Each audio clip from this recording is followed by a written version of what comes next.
So people think the real dangers of the jungle are about snakes or insects, but the real danger is meeting your own fear. And for me, that came in the form of a tarantula and a plant spirit called Bolaquiero.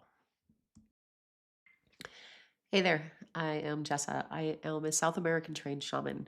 I have been working with Amazon plant medicine and Andean spiritual cosmology for nearly a decade. I'm also a Tantra coach, an alchemist, a channel, and an all around cosmic witch. So let's talk about it. Every year when I go down to Dieta to work with my maestros, I first happen and ask, what is it that I am needing the most on my path? The year that I worked with Bolaquiero, I was instructed to find a plant for protection. And when I talked to my maestro, this is what I was assigned. Now, what led me to the conclusion that I needed protection? Well, it started with a man in San Marcos, Texas. This is somebody that has been working with the Andean Keros shamanism for many, many years.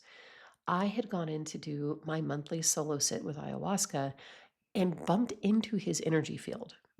It was not intentional, but there it was. And this energy field was like a red electric bug zapper, something that I could not pierce, didn't want to pierce, and really instinctually felt like it was better to leave alone. The other thing that led me to this conclusion was that I kept feeling these invasive energies.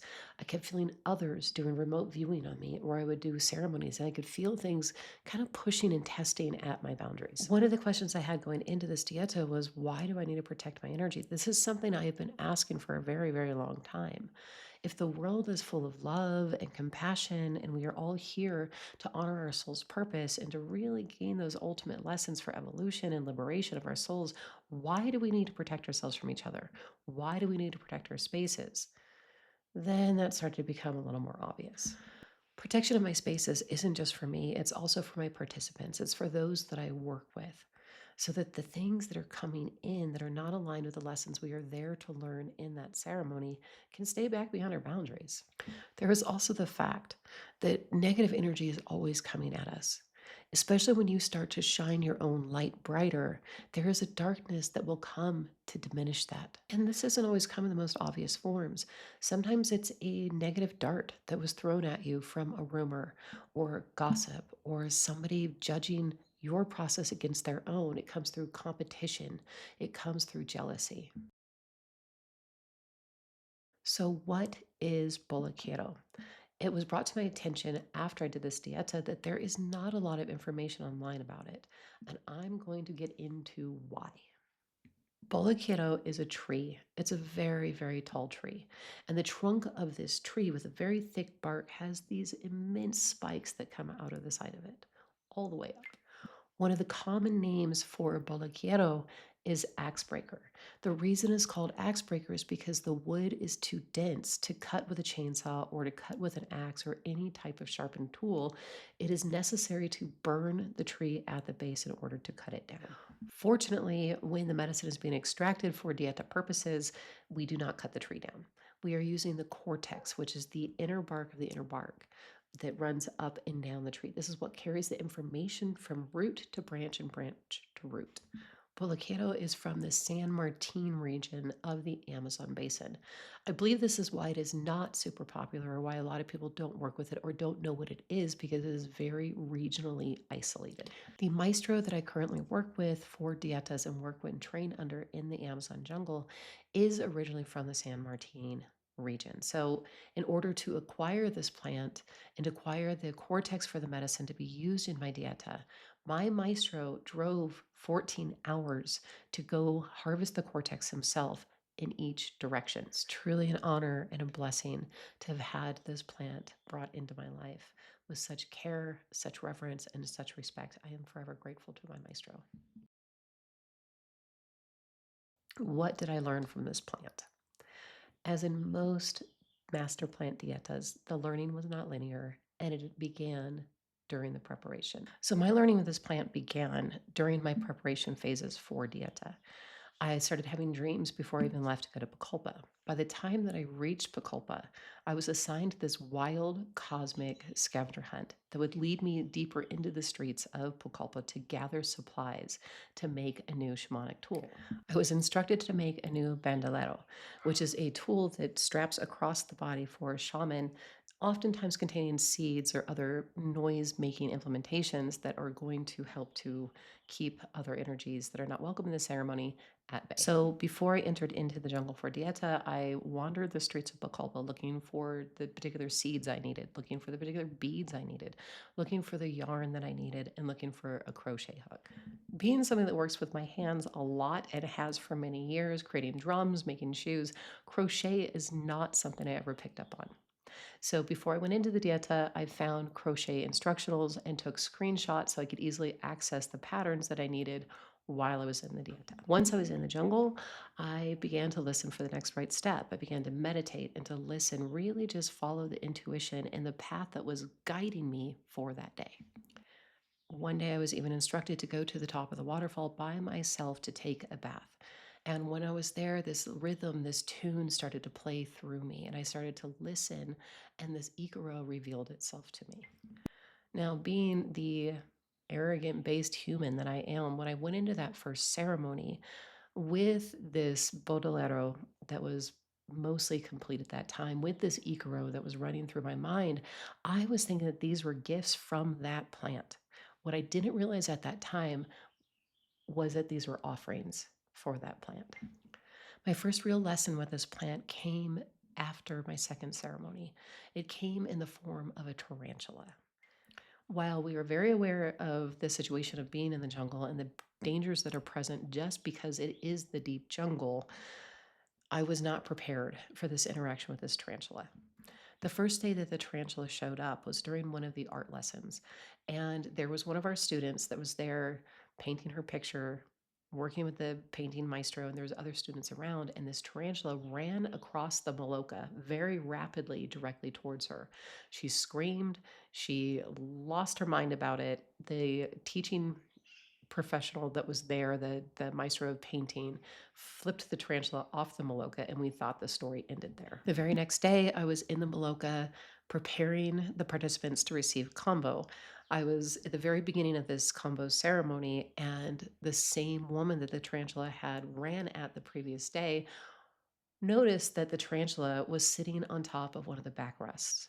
Uncertain of what to do at that time, my first instinct was to call the manager of the property and allow him to deal with it, not knowing where he was and having these participants that were ready to dive into the combo ceremony. We decided to see if we could manage it ourselves. One of the participants grabbed a fan and held it closer to the tarantula so the tarantula could walk up it. As the tarantula hit the fan and began to move, it began to move very rapidly, which he threw it, and it ended up in the top of the maloka. That tarantula remained in the top of the maloka for the next couple of days, where we could see it. It wasn't until we went into ceremony that next day and me remembering that that tarantula was there that it began to become the lesson that would be taught to me from Bolaquiero. You see, my fear was activated. My fear of that tarantula and what it could possibly do to the participants or do to me was very activated. My visions that night centered around this tarantula. And just when I thought that I came to the end of the lesson and come to this acceptance that one, it was there, and two, it had something to teach me, I thought it would go away. My visions perpetuated with this tarantula. And what I began to see and to begin to understand is that when the sacred feminine, because a tarantula or spiders represent the sacred feminine, when the sacred feminine defends itself with venom, is when it becomes dangerous. So the proper protection for us is never from our fight, flight, freeze, or fawn responses. So ultimately, what I ended up learning was that we need to protect ourselves from above and we need to protect ourselves from below. This is very similar to what I teach a lot of the times is that when we ground, we need to first ground into the earth and pull her energies up into our system. And we also need to ground into the heavens to bring those energies down before meeting them in our heart to expand that energy field outside. The first thing that I would be aligned to in this Dieta with Bolaquiero is Archangel Michael. I was shown how he has walked with me throughout my entire life, how he has always been there. And it allowed me to lean into this place of trust, of really knowing that the heavens have my back. The next deity that I was to meet or encounter during this dieta was Sachamama. Sachamama is known as a 100-meter long snake that lives within the jungle floor.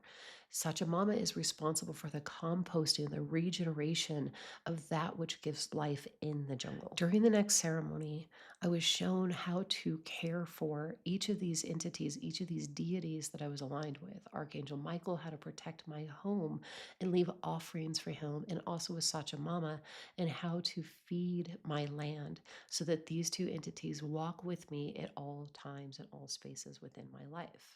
And so, what did all these things accumulate to?